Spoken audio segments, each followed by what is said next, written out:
baoyo sozali kati na esika oyo ozalaki enseigné nzambe apamola bino soki okataki et que ozalaki empêché kenda kaka na page ya communauté évangélique Getsemane okozwa mateya wana. Amen. Lelo tolingi toloba sur les acquis de la Pâque. Les acquis de la Pâque. Makambo oyo Pâque tope pasika epesi biso baki to aki ezali eloko oyo moto azwi oyo liboso azalaka na yango te. Amen. Eloko epesameli moto azwi bongo liboso azalaka na yango te. Par exemple, comme le salut, c'est un acquis. Amen. Alléluia. Nous étions tous perdus. Bible dit mais nous avons été sauvés. Donc le salut est allé moko ya baki ya Pâques. Bien aimé, sur les acquis de la Pâque, et nous voulons bien sûr parler de la Pâque dans la nouvelle alliance. Pâque kati na koyokana boyokani ya sika, ou soit la Pâque chrétienne. Tout ça la différence entre Pâque l'ancienne alliance autour de la Pâque juive et Pâque la nouvelle alliance autour de la Pâque chrétienne. La Pâque l'ancienne alliance, la Pâque juive, c'est-à-dire Bayuda, bakomaka yango na ST, na suka na yango ezalaka sans S. Tandis que la Pâque chrétienne, to Pâque la nouvelle alliance, ils ont commencé avec S na suka pour faire la différence entre la Pâque et non soumise. Pâque l'ancienne alliance, to la Pâque juive. Bango bazali ko fêter oyo pona ko kanisa ndenge nini nkolo akangolaki bango na se ya bomoi ya Pharaon. Boni nzambe abimisa bango sous sa main puissante. Nzambe afrapa Égypte na lolenge belé ya bafrappe mpe nzambe abimisa bango. Donc la Pâque l'ancienne alliance bazakokanisa sorti na bango na Israël na Égypte to mpe délivrance na bango na se ya boumbu ya Pharaon. Amen. Alléluia. Tandis que la Pâque de la nouvelle alliance, biso tozali kokanisa kokufa mpe kosekwa ya nkolo Yesu Kristo. Mais nous devons savoir que la Pâque dans l'ancienne alliance ou la Pâque juive ezali image ya makambo oyo ezali accompli la nouvelle alliance en la personne de Jésus. Amen. Alléluia. L'ancienne alliance, to na tango ya Bayuda, po babima na Égypte, et c'est qui mwana ya mpate oazali sans défaut, abomama, makila na ye etanga, makila wana ezala appliqué na balenton ya bandako, bongo bato nyonso oyo makila ezalaka appliqué na balenton ya bandako na bango, bakonservaki vie na bango, bango na bato bazalaki na kati ya bandako na bango. Amen. Mwana mpate oyo bapomaka na tango ya kala, makila esopanaki ezali image ya Seigneur Jésus oyo azali bongo l'agneau sans tache, sans défaut. C'est-à-dire azana lisumu moko te akosopa makila na ye na Pâque na nouvelle alliance pour que naïnayo tozala sauvé. Amen. Il y a que la Pâque, il y a ancienne alliance, et il y a l'image, il y a makabuko et kokisama na nouvelle alliance. Parce que l'ancienne alliance ou l'ancien testament, il y a l'ombre, il y a Elili, il y a makamunyon sur Jésus accomplissement na nouveau testament ou soit na nouvelle alliance. Amen. Amen. Vous pouvez vous mettre sur Dieu sur ma boue.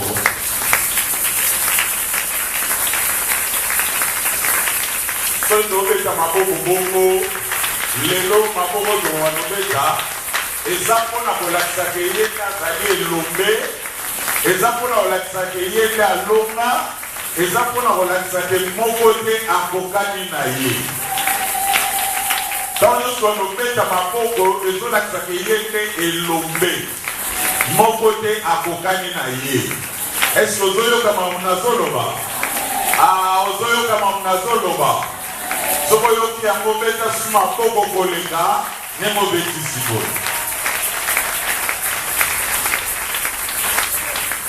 Ok, gloire à Dieu. Donc, ce qui parle et ancienne alliance, et ça dit ombre. Il y a Makambo pour qui s'est mis dans la nouvelle alliance. Et l'accès de la Pâque dans la nouvelle alliance. Et ça dit un tout pour le christianisme.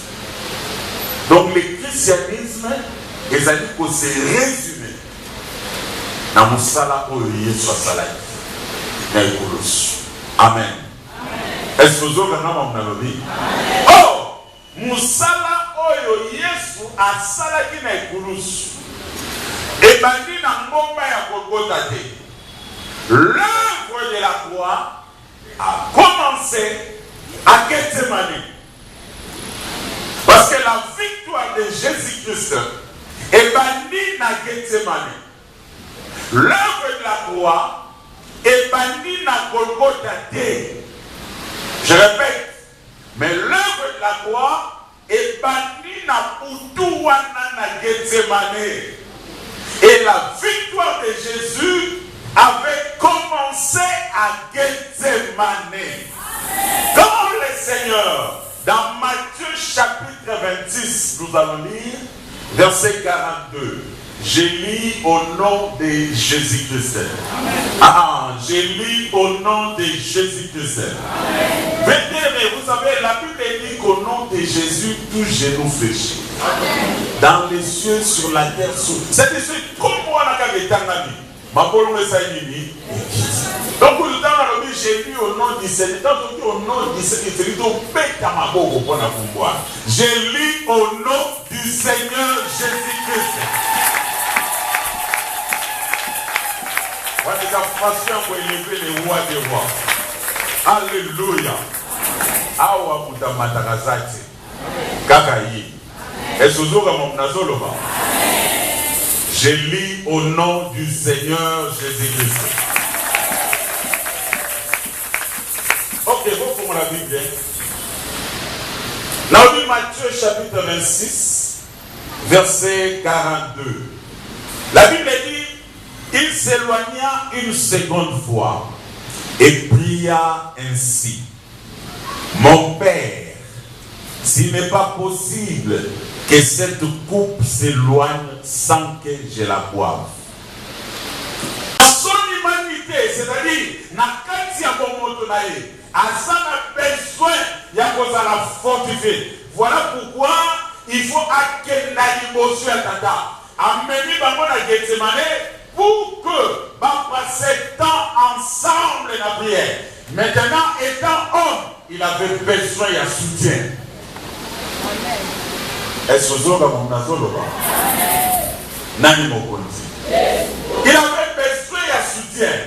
Amemi Bango, Atini Bango Sambela, Apoussani Mouké, Akei Asambeli, Asongi, Aïkokuta Bango Bazonimba, Alamousi Bango, alors qu'il faut veiller à 1 heure.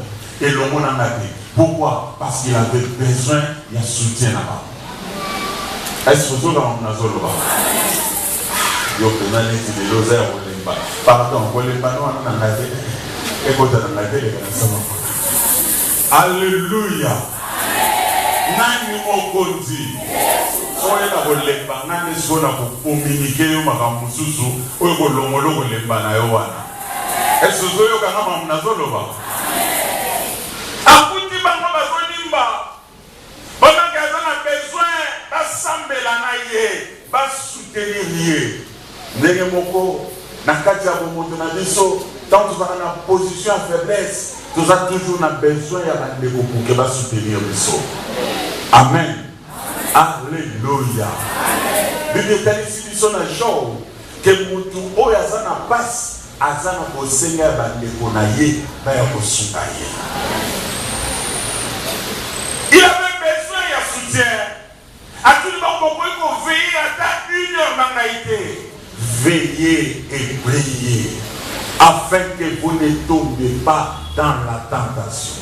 Car l'esprit est bien disposé, mais la chair est faible.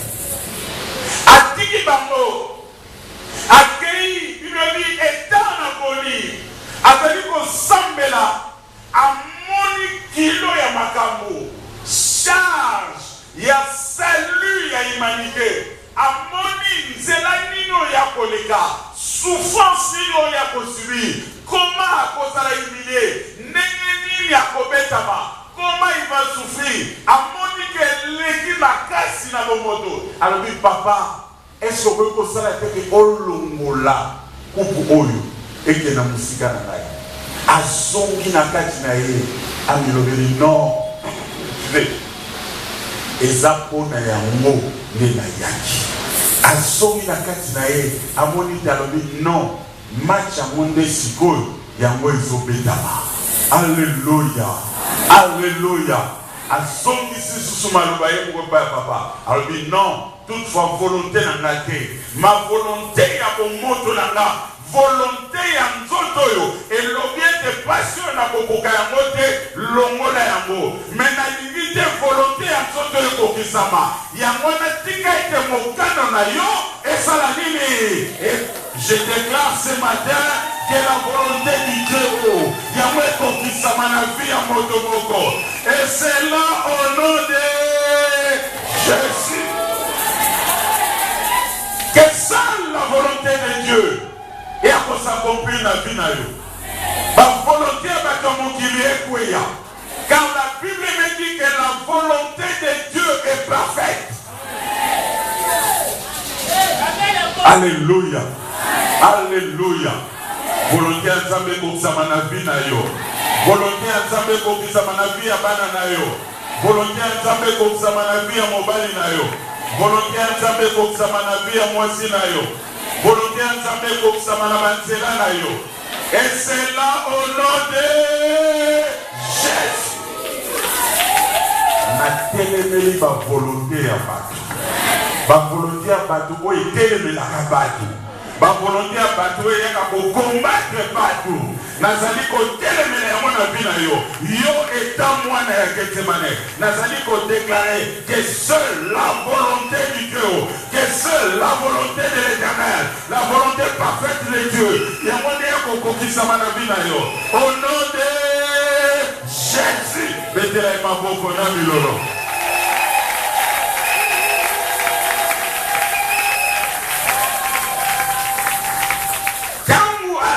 Volonté ensemble. Et si l'on en est déjà banni pour l'homme.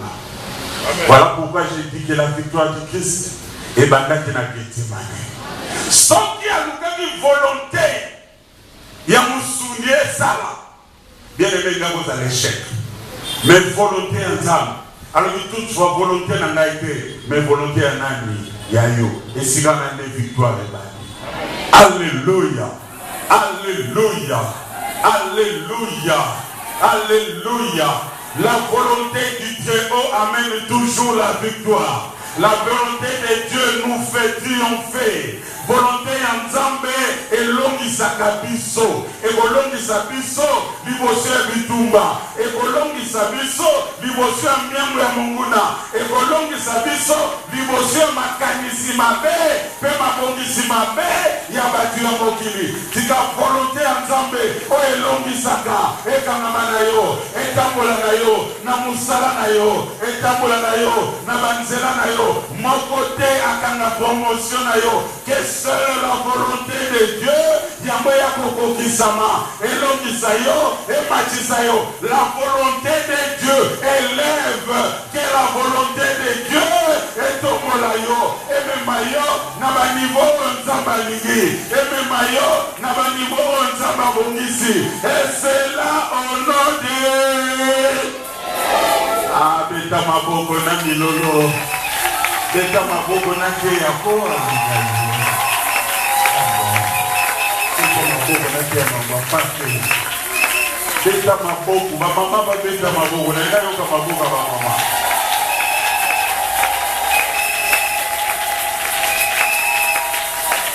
Toutefois non pas ma volonté, mais ta volonté.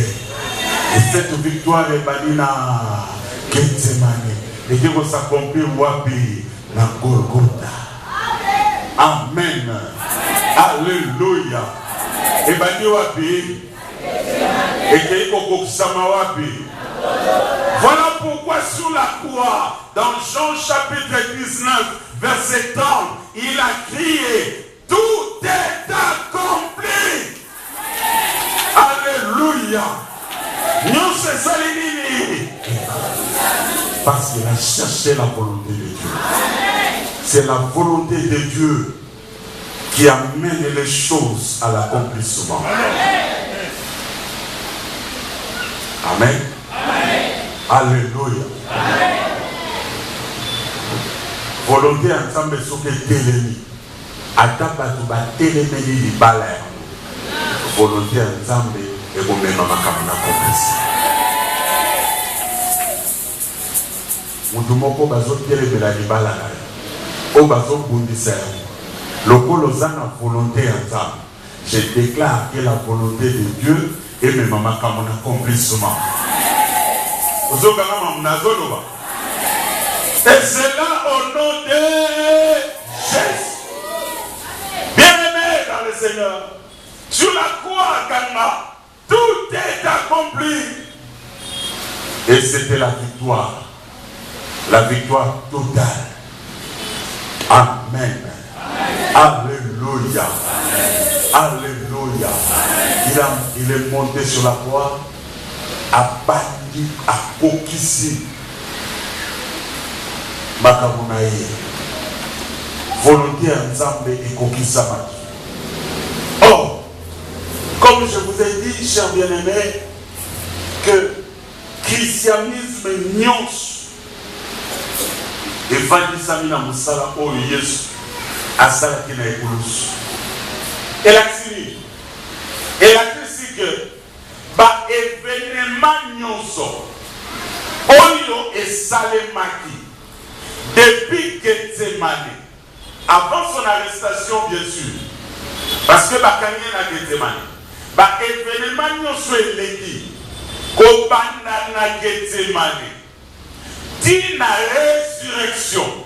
Nalobi bien, ba événement ezoleka kobanda na Gethsemane di na résurrection ezali ko constituer ba élément important ya Pâques. Ba événement wana ezali ko constituer ba élément important ya Pâques. Ba élément wana oyo ko engendrer et ko bota ba richesse, pe ba richesse wana ya onde et kozala pona biso ba acquis ya Pâques. Alléluia. Est-ce que vous comprenez là? Vous comprenez là bien? Makambo nyonso bandi koleka banana Gethsemane ti na lisekwa na Yesu.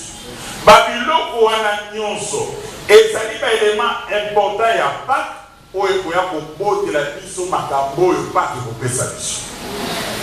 Bososoli ngai. Alléluia. Sikoyo bamakambo nini Pâques eyekopesa biso bakinini oyo tozwi kouta na Pasika. Biblia etalisi biso ete kokangema na Yesu yango ememela biso eloko oyo babengi réconciliation. La réconciliation horizontale et verticale. Tozali na réconciliation horizontale et verticale. Loko la croix. C'est-à-dire que ememeli biso koyoka. Biso tozalaka séparé na Tata. Mais okufa na Yesu. Yango ememela biso kobongisa. Et pas na biso na nzambe oyo biso tozalaka musika. Romains chapitre 5 verset 10. Romains chapitre 5 verset 10, je lis au nom de Jésus. Amen. Car si lorsque nous étions ennemis, nous avons été réconciliés avec Dieu par la mort de son fils. Nasukikawa.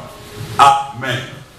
La Bible dit que nous avons été réconciliés avec Dieu par la mort de son fils.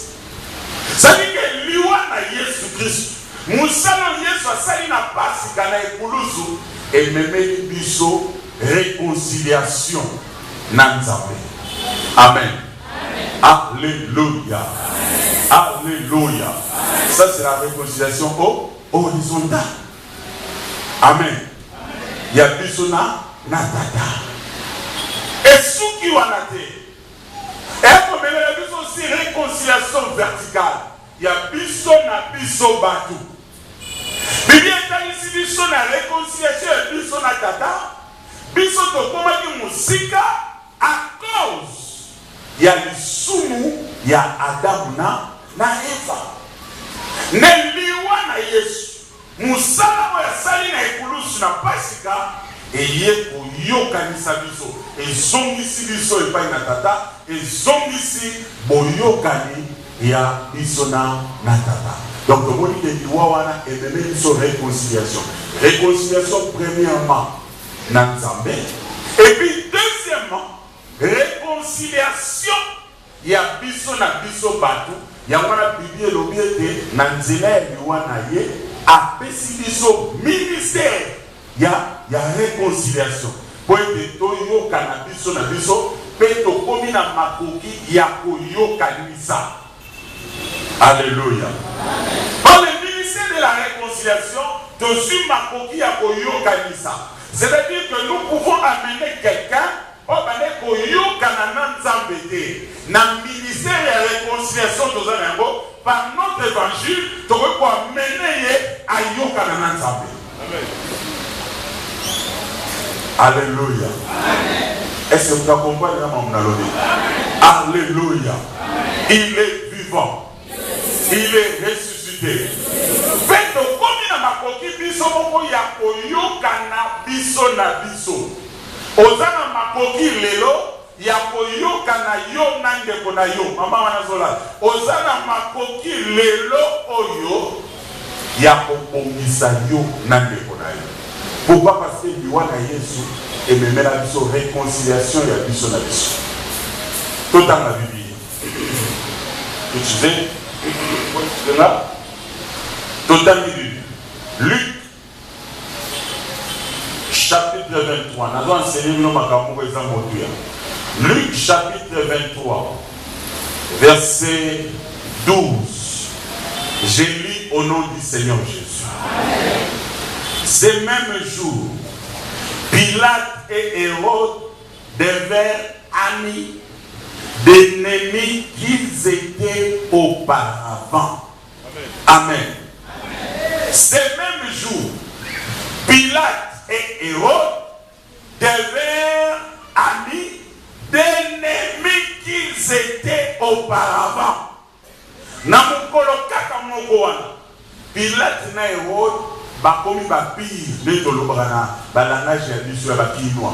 na kinoiserie bakomi bapi na rando oyo bazalaki na yango liboso bazalaki na rando Pilate na Hérode bazalaki deux gouverneurs bazalaki na rando bayokanaka ti moko gouverneur ya Jérusalem pe mosusu azalaki gouverneur mosusu sikoyo ntango bamemi Jésus ya Jérusalem epai ya Pilate aza kojuge bayebisi eke mutu oyo oza kojuge mutu oyo azali gouverneur na ye azali awa na kati ya Jérusalem aza na vacances. Ntango Pilate ayoki bongo akamati Jésus atindi ye epai ya Hérode. Esozoka mama nazoloba.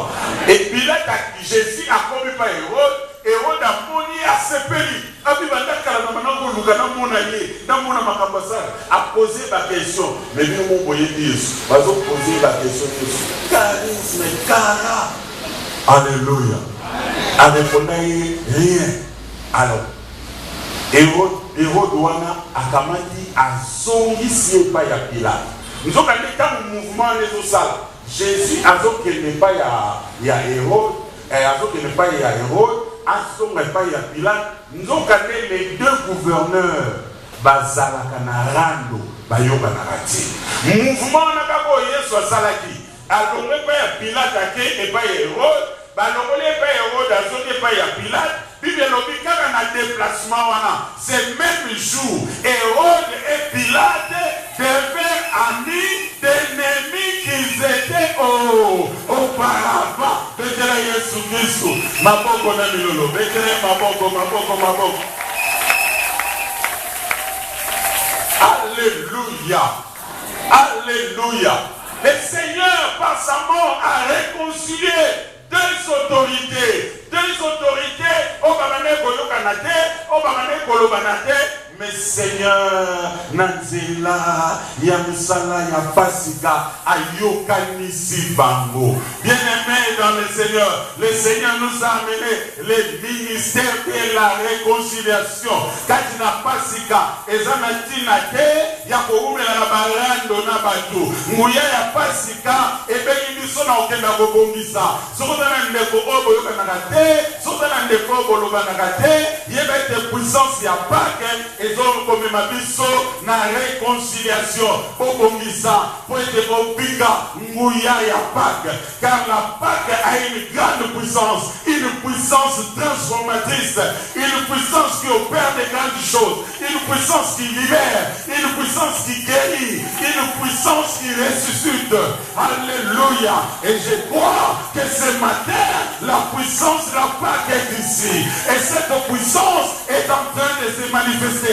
Car la Bible me dit que la puissance qui a ressuscité le Seigneur Jésus d'entre les morts, c'est la même puissance qui guérit les malades aujourd'hui. C'est la même puissance qui libère les captifs aujourd'hui. C'est la même puissance qui ressuscite les morts aujourd'hui. C'est la même puissance qui sauve les pécheurs aujourd'hui.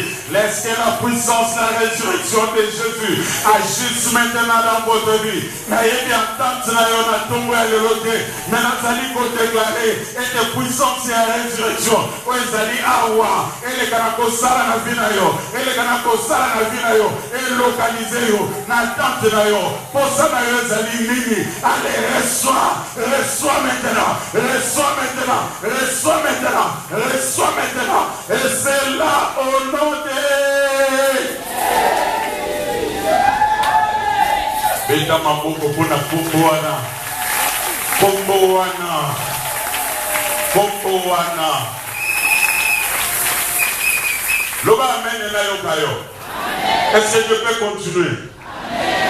À qui elle réconciliation. Deuxième, la mort et la résurrection de Jésus et puis son vie.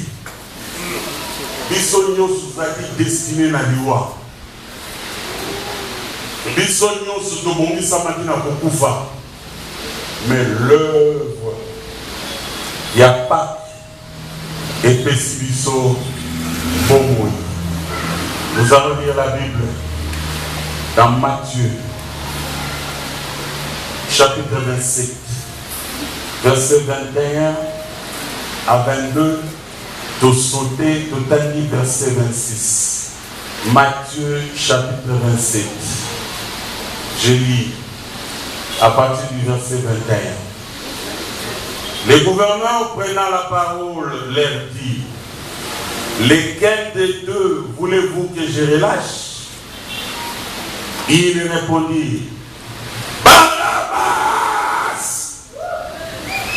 Pilate leur dit: que ferai-je donc de Jésus qu'on appelle Christ? Tous répondirent: qu'il soit crucifié! Les gouverneurs dirent: quel mal a-t-il fait?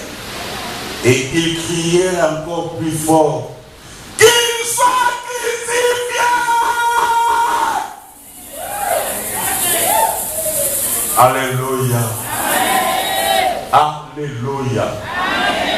Verset 26. Alors Pilate les relâcha Barabbas. Nasuri Kakawa. Amen. Alléluia. Bible est ici. Yesu azawana. Pilate azomona eloko bazofundela ete. Pilate asengi obimisa yakuza wana ya Barabbas. Grand yakuza mutasala biyoma ya bosakana te. Abimisa ya kama obimisa omwana face kama ndalokuza na omwana face na yakuza. Omoila ndotamula dole kalaka. Olomone lungu musuka pemina ka ozo balamu vite fesa nini. Alléluia. So that activiste venu à fenêtre, on a vu déjà ma position, ma fenêtre, ma maman au Québec, la même côté. Nani mon policier. Québec là, du côté, maman. Oh, oui, on va dire que je suis à Balabala. Secret comme on a. Nani mon côté. Alléluia. Yébela Chongo. Yébela Sak. Nobite olela pour la nuit face à la bambotaille. Babimisa Barabbas. Il a takadé que awa Jésus vous a sauvé. Parce que makambo et baromo bayeli Barabbas à sala. Parce que jou bakanga pena Barabbas. Au moins que batutu babi pourquoi yo zaragite. Na pete le solo na zaragi wana. Jou bakanga Barabbas mingi batu babima. Ozo papa tutuni bagangi la nani kamusana na bi o ezako yina mudo makapasolo batutu bazo akende solanga angenda Alléluia. Ndenge na yebela kane baganga ka ona yo kaka jowana siko nazo kamwa ke batu ba changer maloba. Pour Pilate a posé question lui entre Jésus na Barabbas na baomi balé bolina libéré nai ngana sala ki si ke babuganga tika ya lesa biso mapa tika ya sekusaka tika ya bikisa bakamala na sala ki si na tika na moko na surprise na makasi non babatu bagani libéré Barabbas. Bien-aimé, émotion.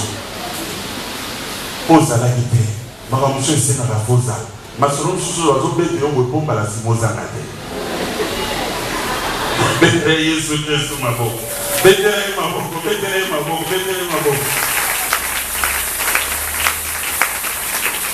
Parce que nous sommes libérés Barabbas. Pilate a posé question. Si on a posé la ligne à Jésus, à celui qui a Jésus, il a bâti les mamans importants. On y a bâti Christ. Parce que si on a bâti le roi, et d'après il a comprendre. Alléluia. Dans la ligne à Jésus, on y a bâti Christ. Bakara matoi, bakani bamonos. Akufa, akufa, okuluse, okuluse. Bakangi, albina, abakisi kokana makasi. Bien-aimé dans le Seigneur, les acquis condamnation à Jésus. Albi akufa na quoi? Barabas Mouyibi, Abika. J'étais surpris, choqué, mais dans la logique des choses, parce que Barabbas a pu sauver Jésus. Mais Jésus a pu sauver Barabbas. Est-ce que vous avez que atiki tote na ye ya bokonzi akiti pona koluka biso katikati ya masumu pona kobikisa biso soki bakanaki bikisa Jésus elenge kolakisa ke Barabbas nda sauver Jésus. Oh Jésus ayaki pour que Barabbas azala sauver. Est-ce que mutu mwa azokanga makambo nazoloba? Jésus a perçu vie et pas y a Barabbas. Barabbas, où est-ce qu'il est destiné na liwa? Et même lui solo bigo, makila o esopani, poete ngai yoto bika, makila o esopani, pongana yoto limbisama. Amen. Nani mokonzi. Troisième acquis, les saluts. Quatrième acquis, Matthieu toujours, chapitre 23. Chapitre 23, verset 39. J'ai lu au nom du Seigneur Jésus. Verset 39 à 43.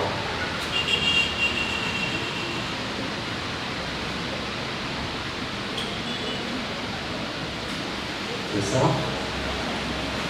Non. Je pense que écardiez donc ce passage. Matthieu, je suis sur Matthieu, non c'est pas Matthieu, Luc, pour Matthieu supplie, Luc, chapitre 23,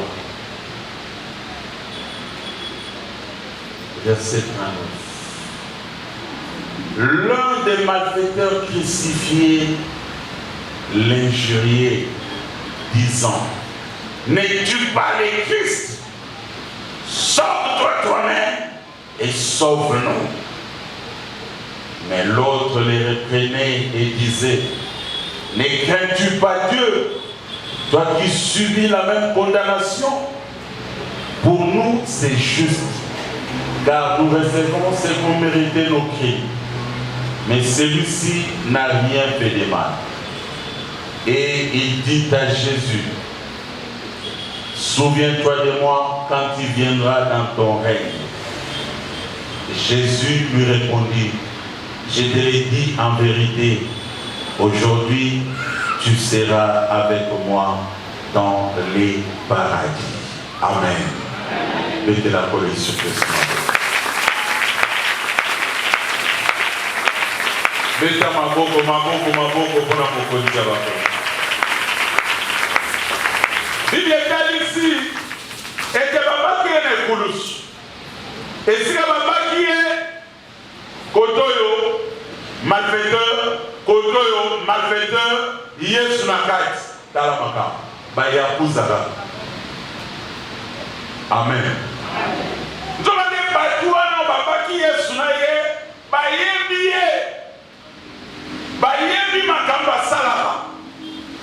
Et dans le vendredi, celui mercredi, je ne sais plus, dans le vendredi, que Batalibanda Bayebi Biso. Alléluia. Bayebi Biso, Bayebi Banani Tozali, que Bayebi Nino Biso Photo Sala, Nino Biso Toko Sala. Et ce jour, Bayebi Biso Photo Tambola, Nini Photo Tambola. Bayebi place ni Photo Kota, Bayebi place ni Toko Kota. Bayebi ni Toko Liani, ni Toko Liani. Bayebi ni Toko Melani, Toko Melani. Bayebi. Yamano Monique, sur le long, sur le long, mais la long, mais là. Oh, bon, Bayebi, il y a un Melani, par le Tomoga. Amen. Alléluia. Par le Tomoga. Nani mokonzi. Nani mokonzi. L'air mususu ba protéger biso ba yebi biso. Ba moni goza inonsa ba moni mutu so ile ya nga o tsomo bulo mona ba so mili gamba. Parce que ba ko komba le o yeke ba yebi biso. Ba tuwana ma besu ni yibi ba pandi ba kuluna ba violeur o ba zala ki wana. Mon ka ba no fina e yo te Christ. Mais ça dit yo bikisa o mi bikisa o bikisa pe biso. C'est-à-dire que Moïse wana yebaki que Yesu azena makoki ya kubibikisa naye. Akobaye ne kokita na kwa Moïse azo reconnaître yango que nemaza wana il est capable de sikol akitile so bi pa alimo na ye akobima na ye kote kuna mutu wana yebaki yango. Aye masoloni katambola na bamai kola bamai asaba mamba mystique do azamu do sarane donné batie na kwa o ezama na été parce que quoi eza punition quoi pour na bayi eza punition pour na batu oyo nation e boaki bango nzambe boaki bango baza batu ko baza humilié na ba famille na bango eza humilié donc zo kuna que place eza yete so lo alonga wa kolonga. Yamalo bébé. Yo ni kasi Christ. On me dit qu'il s'appelle au big sabiso. Donc on a le pouvoir au milieu de la tête. Moi j'ai le pouvoir ya kolongo la biso. Alléluia. On sait au milieu de aussi biso pas dans le mois de limoi. Ba yebo ba yakuta ba kwa ya pamba. Mais azolo ba yango. Langage yango azolo ba. Ezaki ya ndenge. Bien aimé. Nalobaka ke likambo nyonso na vie tokoki koloba yango même si balobi ke likambo wana eza bêtise ezodépendre na ndenge nini moto akolobela yango parce que bible elobela biso nyonso. Alleluya. Ndenge nini moto alobi likambo po ezala scandale na miso ya bato to mpe poki eleka na kimia abandi koloba ndenge nini langage nini oyo azwaki bible elobi ezalaki ya kotiola ya kofinga ya mwana munina na ya tali yo okobanga nzambe te nyonso ezolakisa ke bayebaki moyibi aza koreconnaitre divinité ya Jésus. Ntango bato mosusu na baeglise bakoniye balobi yesu aza nzambe te me moyibi areconnaitre alobi yo okobanga nzambe te. Alléluia. Po yo jetu momo na ye biso tozo mérité o biso to salami nano le ebani nano le ebani. Alléluia. Ebani to yebi ni biso to salaka nano le meyi mabeni ni asali abaluya tali Jésus ayebi loba yoka liloba ata bazali banda bayoka biso yoka bilo yesa Yesu kanisela ngai tango koyana bokonzi na ye nani ayebisaka ye Yesu akoya Yesu na bokonzi na ye. Alléluia. La parole est à la sémence. Yango bibi elobi na yo mo Kristu na circonstance nyonso te ya liloba bandeko ozala na bango na wenze te ya bango liloba na classe te ya bango liloba na musala te ya bango liloba ata ntango wana bandimi te eza semence oyo ezoseme ekoki kobota ntango na ntango. Alléluia. Alléluia. Semence wana esali ete un jour akoyena bokonzi nakanisela ngai Yesu alobi te lobi te salut ezalaka toujours au temps présent. Salut etandaka te lokola yo ndimi ngai sikoyo lokola oreconnaître ngai sikoyo. Aujourd'hui tu seras avec moi dans les paradis. Betela Yesu Kristu maboko makasi na milolo. Betela maboko, betela maboko.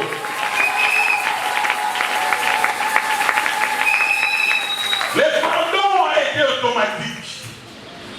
Directement, pour que Andi Mama Kokota na paradis, il a dit que Azaki pardonné. Na mabe na ignos. Parce que la Bible nous dit que rien d'essuyé et qu'on compte à la proposition alléluia. Là que l'itoloba a qui moussous et que Pâques et même la mission pardon. Le pardon du péché. Et même la mission bolimbisi ya masumu na masumu otosalaki na oyo tozalaki Pâques ya nkolo et même la mission bolimbisi. Banda lelo ekozana mutoki elongi na yo nde yo okolia. Amen. Okotravailler mabele pe mabele kobotela onini okobotela onini okobotela banzube baépines banzube. Les épines symbolisent la malédiction. Mais la Bible nous dit que sur la croix, il a porté la couronne d'épines. Balaki se koti ya nzube. Balobi oza roi. Pour la moment, il s'est dit ozali roi. Basale koti ya nzube balaki se na makasi.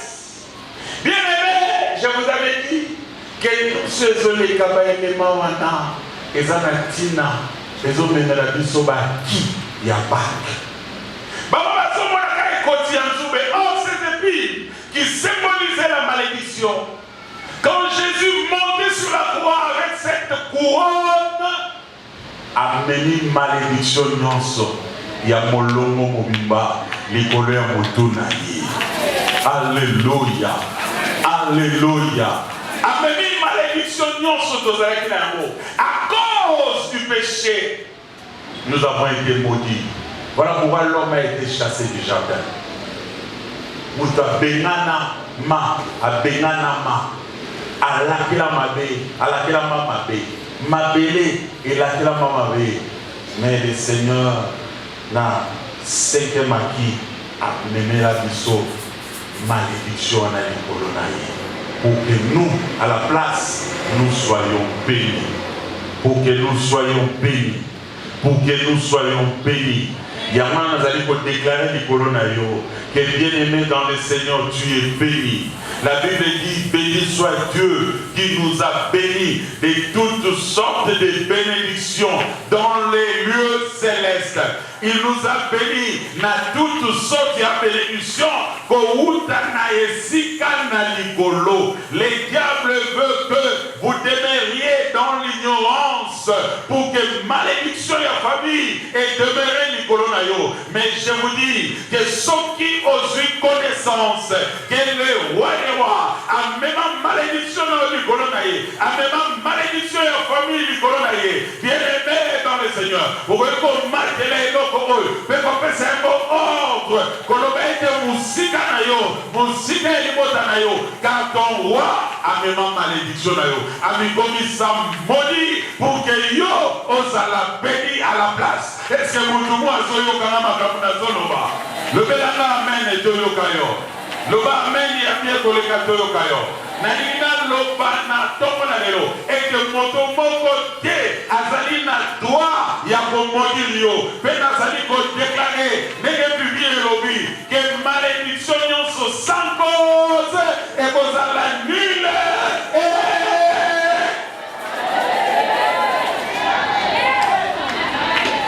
Alléluia. Alléluia.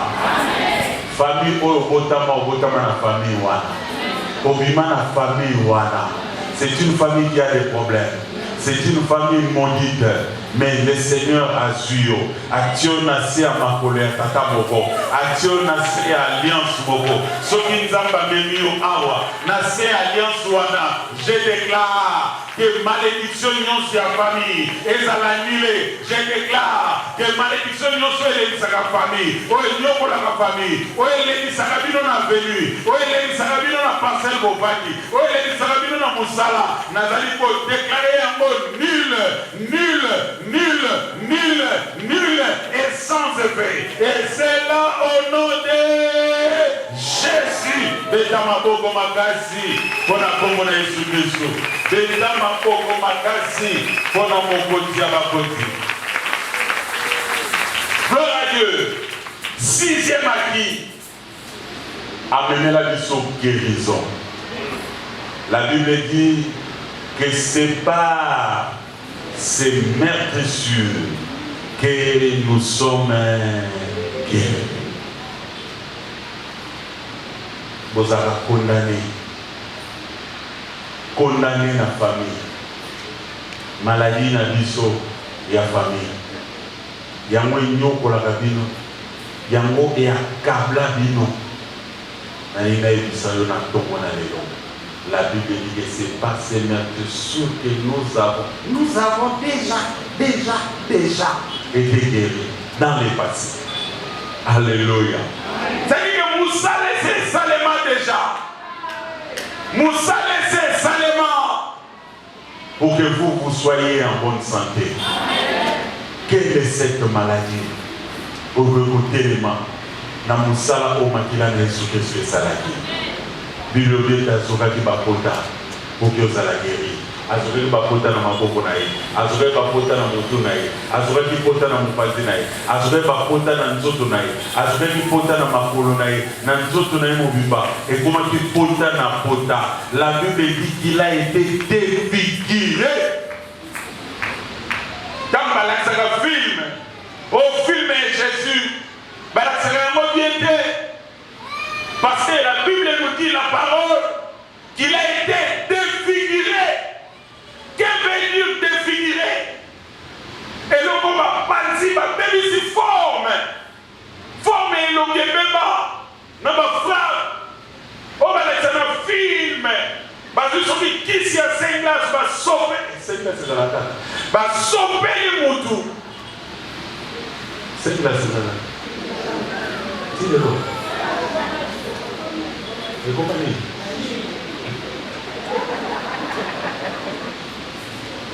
J'ai. Mais la forme est là. Bata 5 glaces c'est tiré bata. La poste. Amen. Alléluia. Basopi soki biloko nini basopaka soki kecho batie mutu yozole la Bible nous dit azaki défiguré soki mutu azwi frappe ya solo tomoni changer forme elongi etumbi elongi change forme.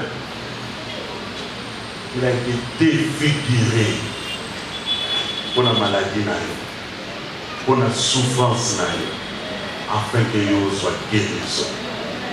Alléluia. Et ça, nous avons comme maladie, monsieur, nous sommes sur la croix pour la guérison. Bible dit dans ma pipi na ye, nenga na soit le bico. Na moi ça umbu na yote malade. Au téléméliamo. Je déclare dans le nom puissant de Jésus-Christ que maladie est accablé yo. Maladie est yo. Écoute la puissance et Pâques, la puissance, la résurrection de Jésus-Christ, la puissance au guérissaka au nom de Jésus. Septième acquis.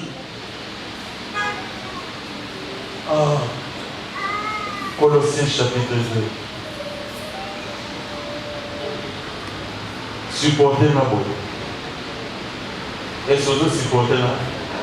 Il a effacé l'acte dont les ordonnances. L'acte dont les ordonnances nous condamnaient et qui subsistaient contre nous.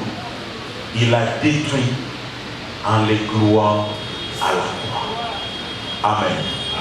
A effacé qui acte. Acte oyo. Ba ordonnance na yango ebandaki ko condamner biso. Pe acte yango ebandaki ko subsister ko umela contre biso. A détruisaki yango pe abaki yango na ekolosi. Alléluia.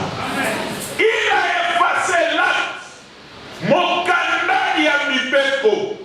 Spirituellement ezaki na mokanda ya mibeko. Mukanda moko oyo bakomi mibeko. Article 1, bakangi o bango bakangi. Article 2, bakangi o bango bakangi. Article 3, bakangi o atuana. Bibi Elobi. Bibi Elobi a supprimé en haut, a effacé. Effacer veut dire supprimer.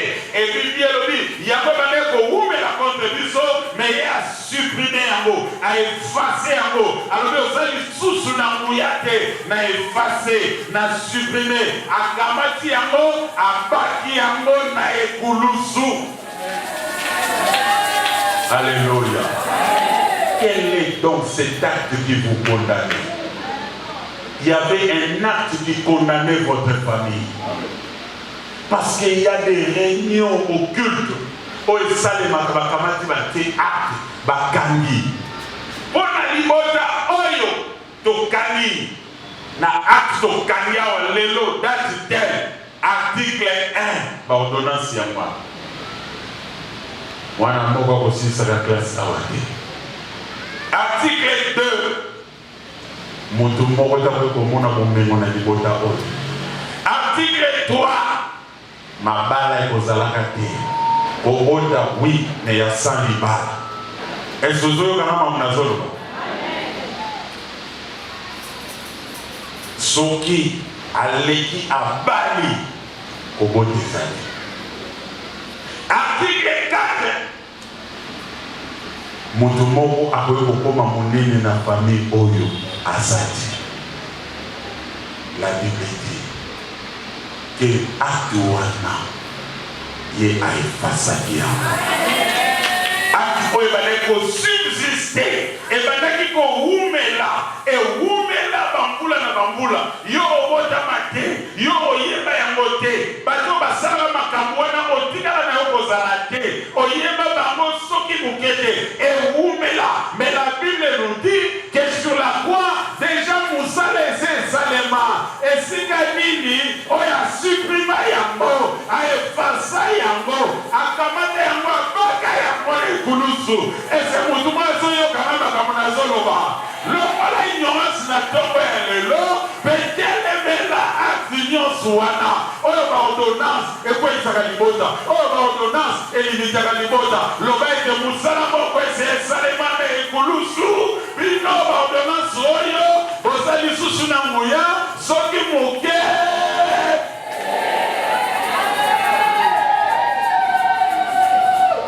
Alléluia.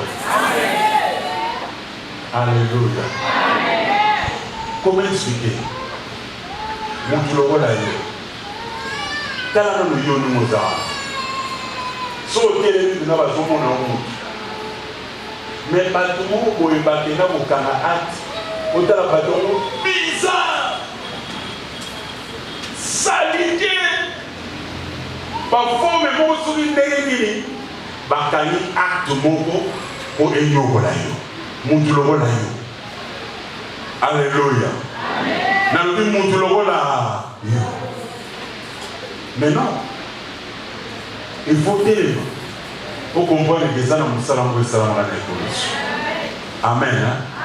Actuellement, dans le vie, ils allaient non seulement effacé, mais il va pas qu'à mon âme.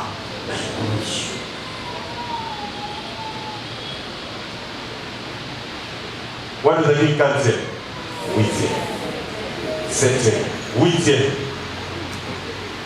Colossiens chapitre 1, toujours que nous chutons. Colossiens chapitre 1, verset 12 à 13. Rendez grâce au Père qui vous a rendu capable d'avoir part à l'héritage des saints dans la lumière. Oh, gloire à Dieu! Il nous a rendu capable d'avoir part à l'héritage des saints dans la lumière. Alléluia.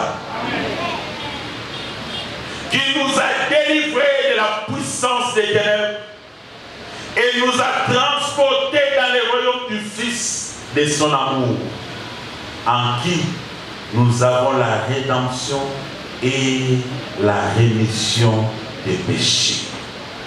Donc on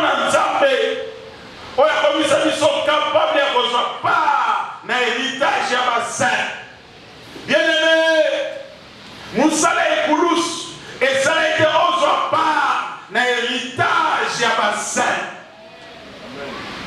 Alléluia. Et nous avons des quatre Bible a délivré son royaume et à ténèbres. Ce qui m'a délivré, c'est-à-dire que nous étions des esclaves. Nous étions des prisonniers. À délivrer son royaume et à ténèbres. Et quand nous avons délivré son mystère et Jérusalem.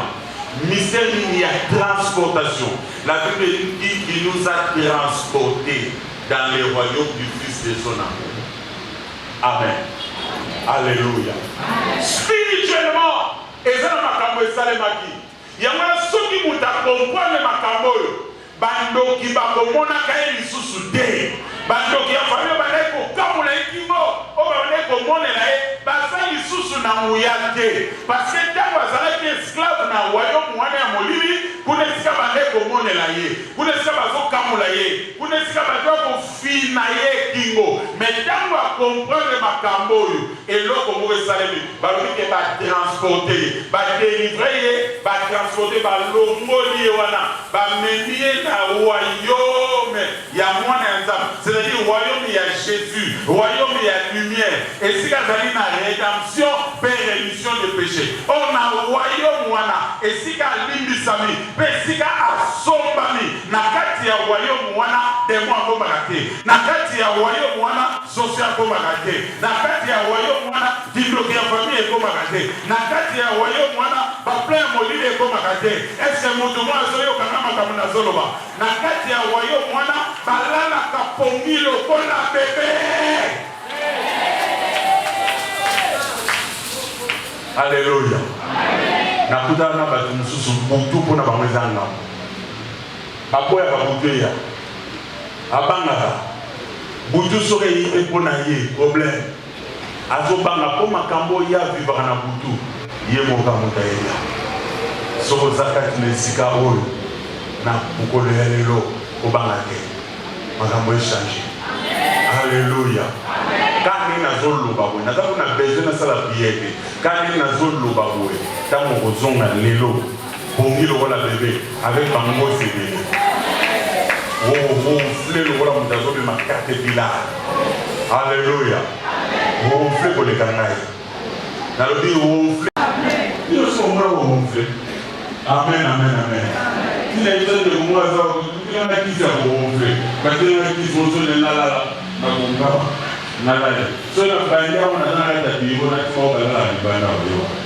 Amen, amen. Il est vivant, il est ressuscité. Et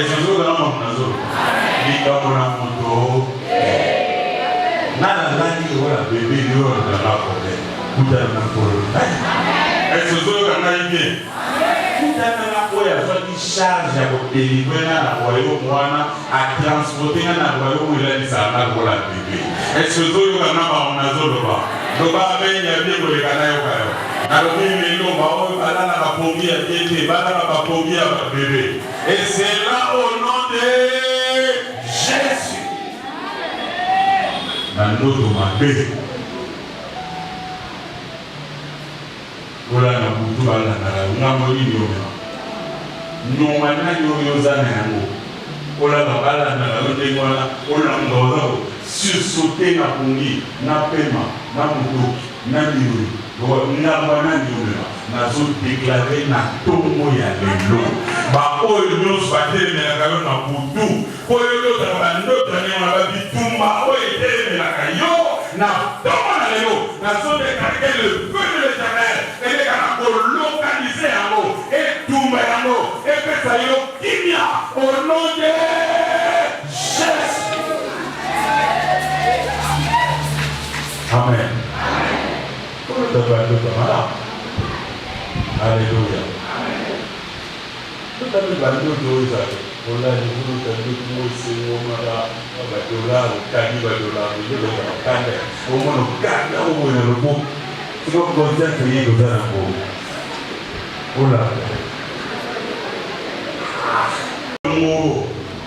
Amen.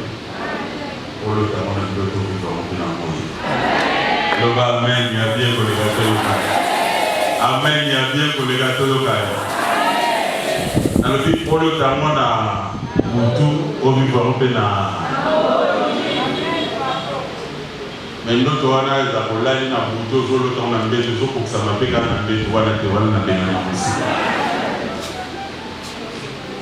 Vous avez dit que on a des voix, on a comme on a Jésus. Alléluia. Matthieu chapitre 27, verset 51. Matthieu chapitre 27, verset 51. N'attendez au nom de Jésus. La vie, les voiles du temple se déchirent en deux, depuis le haut jusqu'en bas. La terre trembla, les rochers se fendirent. Amen. Final makam. Alléluia. Alléluia. Pétala, voile ya temple, rido munene, ya mulai, oyo ekaboli, lieu saint na lieu très saint. Likolo ya rido wana, mutakokoma kuna te. Mais yoka, Bible lobi, rido wana epasuki na biteni mibale. Rido ya mulai ona likolo mutakokoma te. Bible lobi ete epasuka na biteni mibale. Mabele ni nani? Mabanga ya minene epasuki. Pe rido epasuki ndenge nini? Rido epasuki kouta te na seti likolo. Epasuki kouta likolo tina se. C'est-à-dire c'est l'œuvre de Dieu. Ce qui est passé kouta na se, c'est l'œuvre humaine. Moto na ko passer kouta na se amati. Mais si on mutako makate ebandi ko passer kuna, c'est-à-dire que c'est Dieu lui-même qui a déchiré. Alléluia. Rido wana zeko salani ezaleke pekiselo. Ouais, kaboli lieu très saint na lieu saint. Et si la dit non, souverain sacrificateur, à propos une fois par an, n'a makila pour la plaider. Mais à cause ya musala ekulu surido et pasuki, kolo apasoli, apesibiso accès est comme libre. Et si la autre kokai kokota te, akota kuna na makila akele ko plaider pour na biso, mais epasuki et la qui c'est accès pesami. Dans mon nyonso tokoki kokota. Tokoki kokota une fois par an te, mais dans mon nyonso pe esika nyonso oyo zali okoki ko te présenter devant le Seigneur. Yamana Pogani Saboloba, il a fait de nous un royaume de dire des sacrificateurs. Alléluia. C'est faux, parce qu'il y a une virgule. La Bible dit qu'il a fait de nous un royaume et des sacrificateurs. À Salina Biso royaume, nous sommes son royaume, nous sommes son peuple, lui est notre roi, c'est lui qui règne et il a fait de nous des sacrificateurs. Est-ce que vous avez le Belana amen na yokayo? Bible est ici et pasuki. Yesu akati motema, akufi, akeina mkunda, kuna na mkunda, batubakadisi ete sili. Bizemi ya Yesu balobi esili. Satan a fait soyer, alobi esili. Déranger na lisusu te, akosa lisusu ba miracle na nzela te, akotia lisusu te, nzoka te kuna na se, esika akei, aza kosala musala, kuna na se, esika akei, aza kotravailler, aza kosala musala, lokola lobaki na croix, et tout est accompli, elakisi nini, ayebisaki bango avant yebisa bango tout est accompli, na kokufa, soki na kufi, si ba mikolo misatu na kosala nini, na Obima. Quand déjà affronté quoi, madame si à quoi c'est l'édit, alors tout est accompli. C'est-à-dire que Tabo et Tikali et l'Okobamba, Nazobeta et Modada, Yamana Lobi que tout est accompli. Akeiko Sala Monsala. Et troisième jour, Bible Habillement victorieux, habillement victorieux, Seigneur, habillement victorieux, mon abimi ça y était, habillement n'angouya ya molimo mosantu, mabele ningana, bagarde bakweya, basola mbinga, obachake sigawana, bakengela, lemsuba kwa moyiba nzoto na ye, bibiero bibangonyo sukambaki, n'angouya ya molimo mosantu, habillement par la puissance du Saint-Esprit, la puissance de la résurrection. Cette puissance qui a ressuscité les rois des rois d'entre les morts, c'est la même qui agit aujourd'hui à l'église. C'est la même qui est en train d'agir maintenant. Elle est en train de se manifester. Elle est en train de se manifester. Elle est en train de se manifester maintenant. Elle est en train d'opérer. Elle est en train d'opérer. Elle a coopéré si peu. Elle a coopéré si peu. Elle a bingisa si peu. Elle a kangola. Elle a simba. Elle a sala. La puissance de la Pâque. Elle a sala. Elle a sala. Elle a transformé. Elle a kwaisa. Elle a sekuisa. Oye kufaki. Nakati ya batu. Oye lalaki. Oye babunisaki. Je vois cette puissance en train d'agir. Elle a sala. Elle a sala. Elle a simba. Bato simba ma. Makambo ezo lamuka. Makambo ezo sekwa. Malaki ezo kweya. Misale ya résurrection. La puissance de la résurrection. Ezo bikisa. Ezo bikisa. Malaki ezo kweya. Opération exactée. Pona yo opération exactée. Pona yo opération exactée. Et si la balobeke opération, l'élo, par la puissance, la résurrection de Jésus. Allez, reçois la guérison. Reçois la guérison. Reçois la guérison. Kalanguya denezoli kanako simba yo. Nguya liseko ezoli kanako simba. Opération exactée. L'élo basile au bico. Ezo kwa isambuya ya opération. Ezo kwa isambuya ya opération. Ezo kwa isambuya ya opération. Ezo kwa isambuya ya opération. Au nom de Jésus-Christ. Au nom de Jésus-Christ. La puissance, la résurrection. La puissance, la résurrection. La puissance, la résurrection. Au nom de... Soyez sensibles, elle est là. Cette puissance est là. Mouya Mwezaliwana. Ezo sala. Ezo kweza bokauti. Ezo kweza bitumba. Elle est là. Elle est là. La puissance de la résurrection. Ils ont localisé maladie. Ils ont localisé.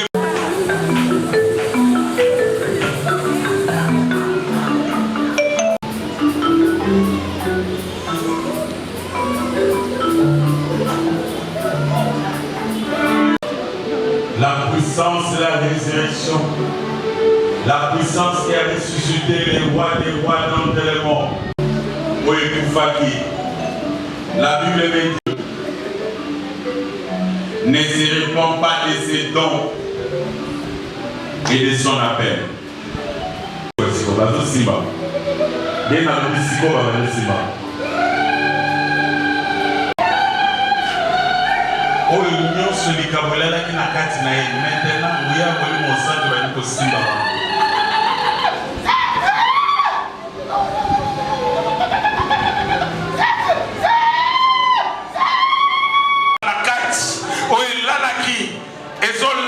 Parce que les Gabonais font saler l'ensemble.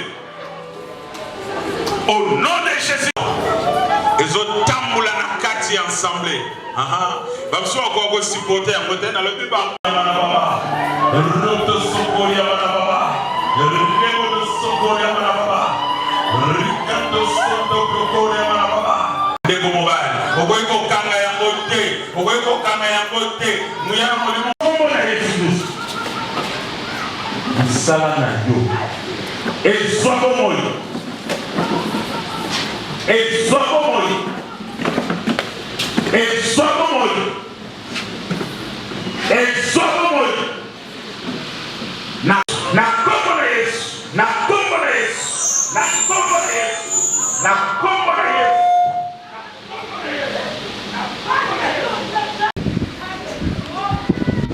Sois bon. Au nom de Jésus-Christ. Au nom de Jésus-Christ. Au nom de Jésus-Christ. Shakabako Yamanababa Yamanababa. Ramanda Saka Yamanababa Yamanababa. Repo de Sokoro Manababa. combat nyos. Au téléménage, on a domaine le monde maintenant. Et quoi par la puissance de la résurrection de Jésus. Et quoi par l'union sur le côté de la bah quoi misala bah et quoi au nom de Jésus-Christ. Casse comme ça. Quand elle a utilisé ma casse, vous avez vraiment négligente. Il y a une maman ici, alors en place, vraiment excellente.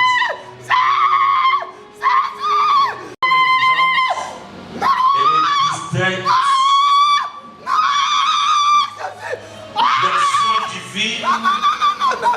Parce les gars ont travaillé si pourquoi ça va négligence? Je libère en toi les puissances.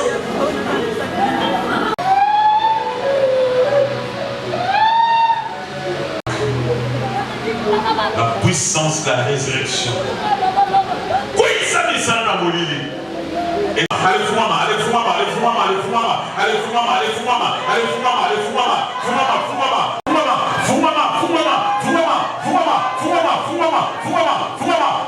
Yamba, victoire na yo, na nguya ya lisekwa, ya mokonzina yo Yesu Kristo. Esika bituma na yo, ezoko isa bituma na yo, ezoko isa bituma na yo, ezoko isa bituma na yo, ezoko isa bituma na yo, ezoko isa bituma na yo, na kombo na ye. Les lobes au nom de Jésus-Christ.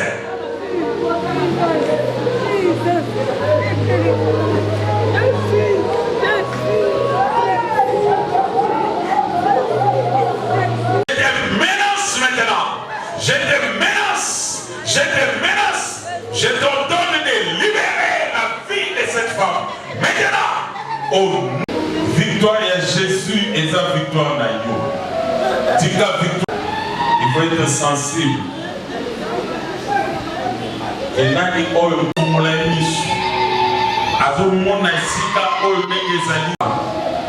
c'est la gloire. Seigneur éternel, je déclare la gloire. La zone de la gloire, et mon isamana vie à bananayo. La gloire, la vie à bananayo. La gloire, la gloire, la gloire, la gloire, la gloire, la gloire, la gloire. Que ceux-là qui ont été destinés à la gloire, et ceux qui ont été destinés à la gloire, et bien qu'ils reçoivent la gloire, qu'ils reçoivent la gloire, qu'ils reçoivent la gloire, qu'ils reçoivent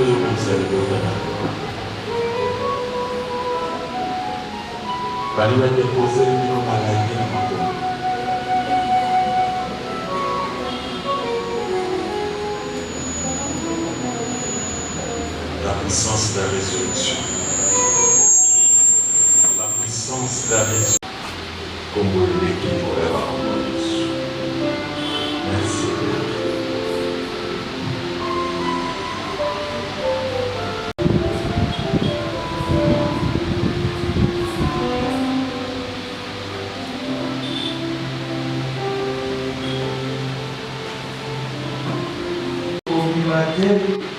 Parce que mon sang est couru sur le sang de Jésus, mon sang est à l'absolu.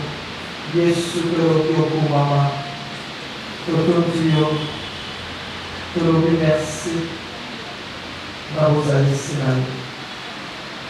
Pour le côté moment où tu me dis que vous allez. Bible le dit que vous allez y enseigner. Le petit cahier de Seigneur, il n'y a pas. Et comme à la console de Jésus Christ, la mission à moi au front, nous en force, il y a côté pour la vie. Il y a ma bonne qu'on a vu. Il y a combien de la vie. Il y a combien de la vie.